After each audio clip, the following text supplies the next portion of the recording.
Jakarta, 17 Agustus 1945, atas nama bangsa Indonesia, Soekarno-Hatta. Assalamualaikum warahmatullahi wabarakatuh. Selamat berjumpa kembali bersama Madura TV Net. Kali ini Madura TV Net akan melanjutkan cerita tentang perjuangan rakyat Pamekasan mempertahankan kemerdekaan dalam agresi militer Belanda I di Madura tahun 1947. Namun bagi sahabat Madura, seperti biasa ya, bagi yang belum like dan subscribe silahkan like dan subscribe dulu ya bro. Sahabat Madura TV Net, mari kita lanjutkan ceritanya.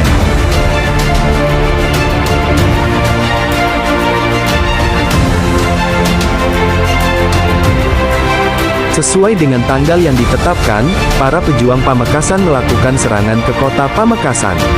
Para pejuang dari arah timur merupakan pejuang yang pertama kali memasuki kota Pamekasan, khususnya lewat Jalan Jokotole terus ke jantung kota Pamekasan, muka Masjid Jamik dengan dipimpin oleh Kiai Haji Tamim dari Laskar Sabilillah dengan disertai teriakan Allahu Akbar secara terus-menerus dan pembacaan tahlil bersama-sama serta diiringi dengan irama bunyi kentongan yang dibunyikan oleh para pejuang, sehingga suara menjadi gemuruh di udara.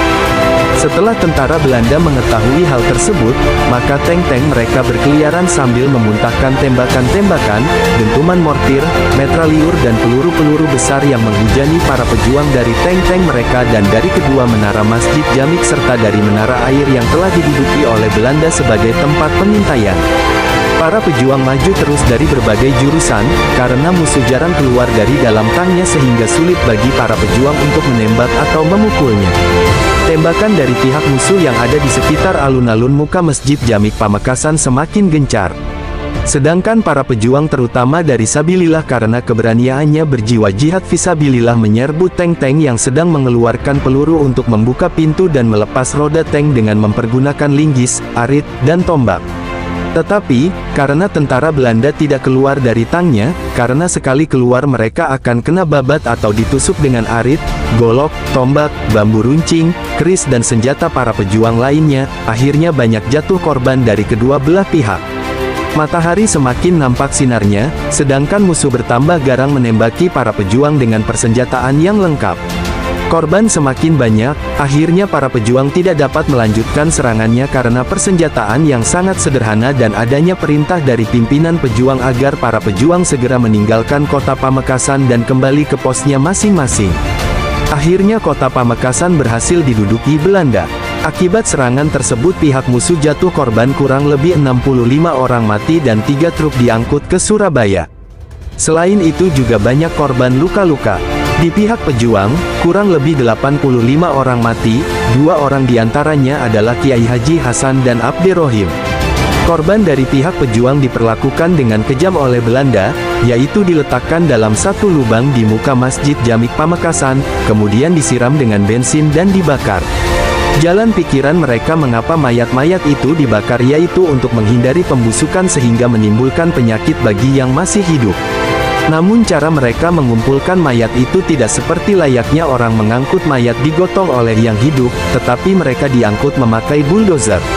Dalam hal ini Moh Syukri salah seorang anggota TNI yang ditangkap dan ditahan oleh Belanda ketika serangan umum di waktu diwawancarai mengatakan, setelah serangan umum beliau dengan 4 orang temannya disuruh meletakkan mayat-mayat para pejuang korban serangan umum tersebut dalam satu lubang di muka Masjid Jamik dengan dijaga ketat oleh tentara Belanda. Beliau sempat menghitung mayat-mayat tersebut sebanyak 36 orang, setelah itu beliau disuruh menyiram mayat-mayat tersebut dengan bensin dan dibakar oleh Belanda dengan menggunakan korek api. Kemudian Belayu dan 4 orang temannya disuruh kembali ke tahanan, setelah itu beliau disuruh menjaga korban-korban tentara Belanda akibat serangan itu sebanyak 3 truk dan akan dibawa ke Surabaya. Di samping itu Hadrasat seorang anggota polisi tentara yang ditahan Belanda mengatakan, setelah serangan umum beliau dan 9 orang temannya disuruh menimbun korban para pejuang yang telah dibakar di muka Masjid Jamik Pamekasan dengan dijaga oleh tentara Belanda. Setelah selesai menimbuni lubang yang berisi mayat-mayat tersebut, beliau dan 9 orang temannya disuruh berjalan jongkok menuju tahanan yang bertempat di utara kota yang sekarang dijadikan Pasar Sedangdang. Serangan tersebut menimbulkan banyak korban dari kedua belah pihak. Belanda tetap bernafsu besar untuk menguasai Pamekasan, bahkan seluruh Madura. Hal ini terbukti pada tanggal 18 Agustus tahun 1947 setelah Belanda mendapat suplai dari Surabaya terus menyusun kekuatan baru untuk menyerang Pamekasan bagian utara, tepatnya di desa Rongkarong dengan diikuti mobil patroli, dan kapal terbang terus mengintai pertahanan para pejuang.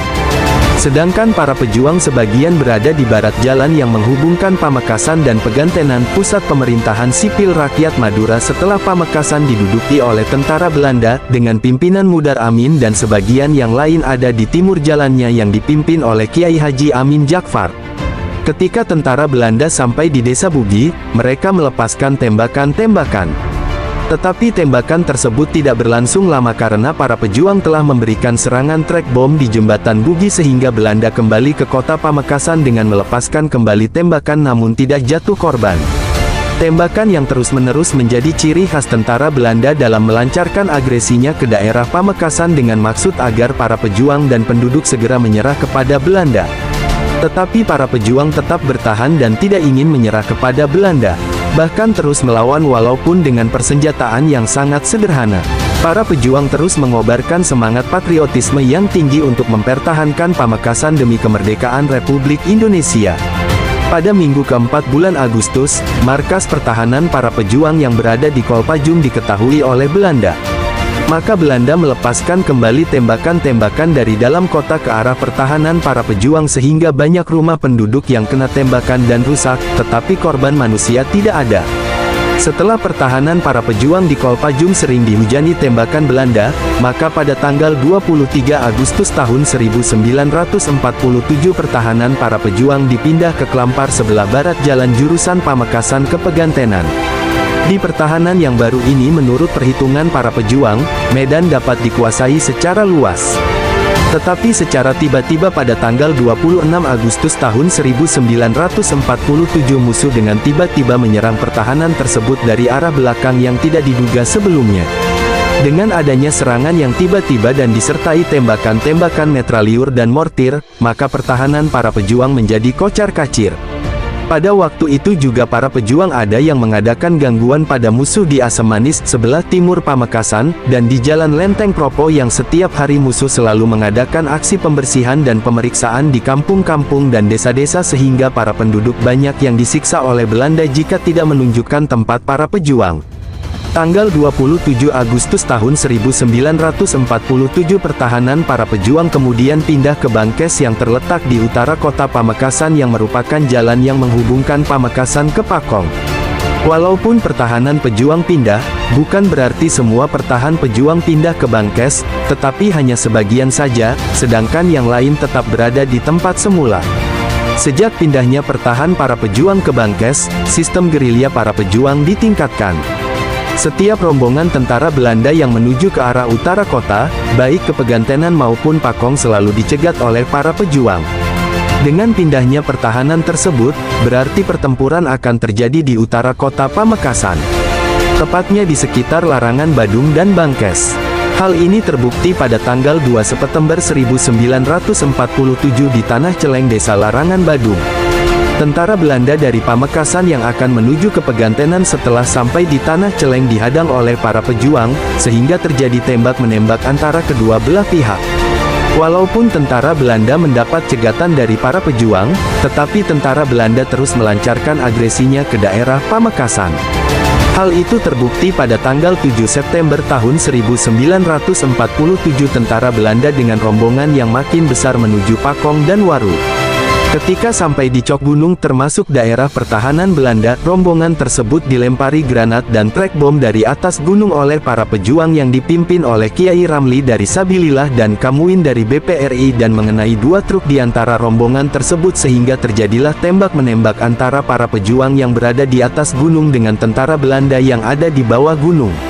Karena posisi para pejuang yang menguntungkan, maka tentara Belanda mundur dan kembali ke Pamekasan dengan membawa korban sebanyak 2 truk.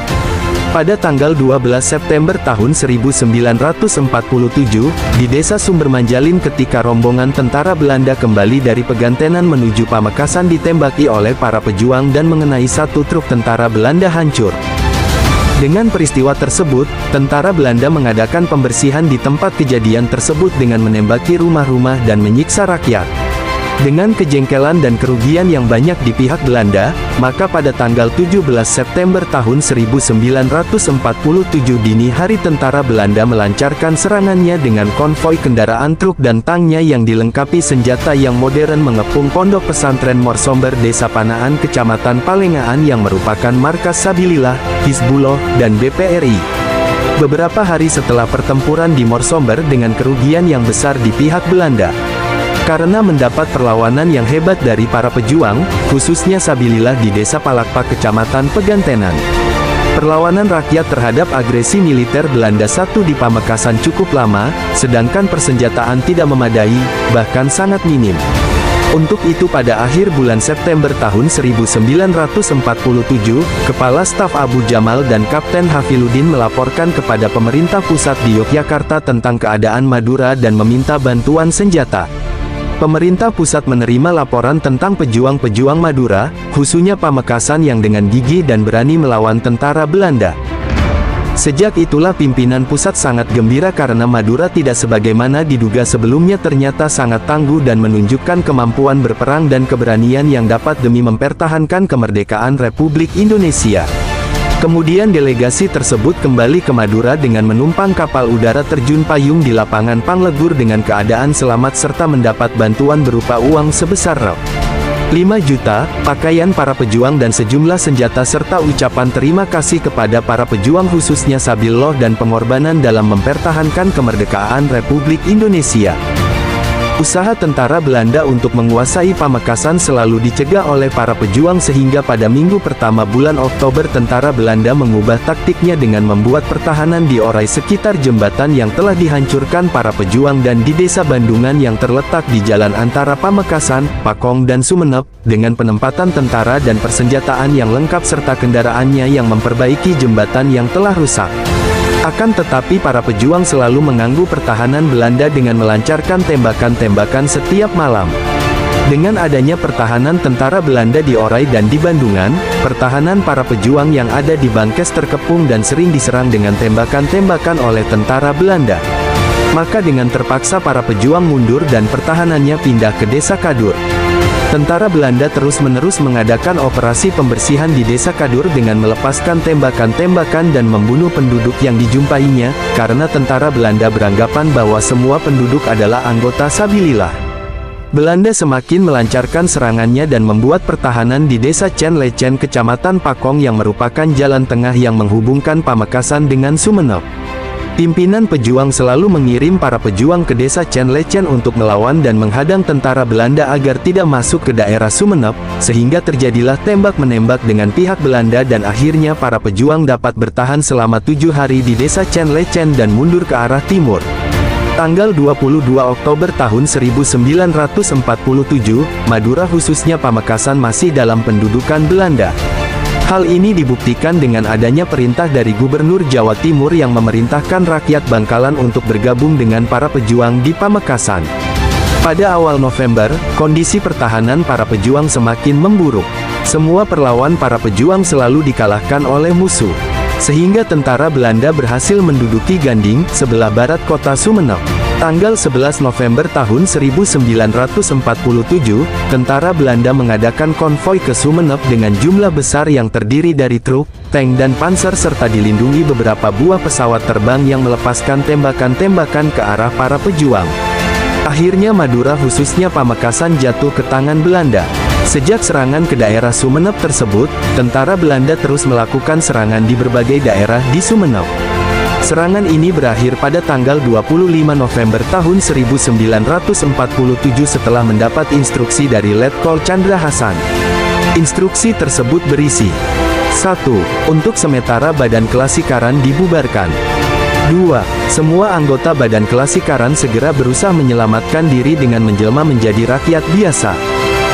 3. Yang dapat mencari jalan keluar supaya hijrah ke Jawa. 4. Selamatkan keluarga masing-masing. 5. Senjata dan alat-alat perang diamankan untuk kemungkinan bisa digunakan kembali. 6. Berjuang terus sesuai dengan keadaan dan kemampuan.